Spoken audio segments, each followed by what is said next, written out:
What's up guys? Welcome back sa aking YouTube channel. Kung bago ka dito sa aking channel guys at gusto nyong matuto ng tamang information regarding sa mga barya at saka banknotes, click nyo na guys yung subscribe button at notification bell para updated po kayo sa mga bagong videos na i-upload ko.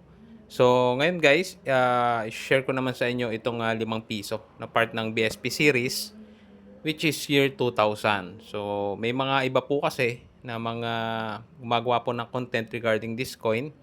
And ang sinasabi po nila is mahal daw po yung coin na to. And meron din namang iba guys na year 1999 which is kino-consider nila na rare. Kaya mataas po yung value. So dito po sa ganitong BSP series guys, itong year 2000 po is generally speaking is common. Common year po ito, no?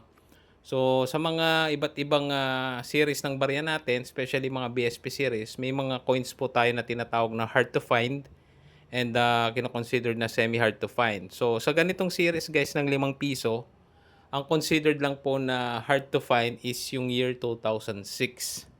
No? Ito pong mga ganitong year 2000 is common lang po. So, meron naman din kasing ibang naghahanap nito na possible na wala silang year 2000 and hindi ganun kataas ang magiging epekto nito. So possible guys, may konting markup lang yan. Pero hindi po totoo na nasa 5K isa nito or nasa 10K yung isa.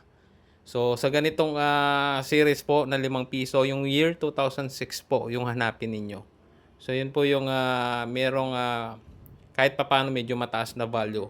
Yung iba pong nagbabuy and sell and nagko-collect po ng mga ganitong barya is minsan binibili po ng around 1K isa. Yung iba naman po is around 1.5. So year 2006 po yung hanapin ninyo. Itong year 2000 po is considered as a common year po sa series po ng 5 piso.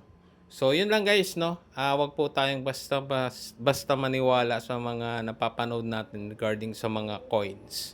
So kung gusto niyo talaga ng totoong information at hindi po kayo makapanood or baka ma-scam po kayo, click nyo na lang guys yung subscribe button para at least yung notification bell para kung may mga bagong uploads tayo guys regarding sa mga coins, yung mga tunay na value is updated po kayo. So yun lang guys para sa video na ito. Muli maraming salamat sa panonood.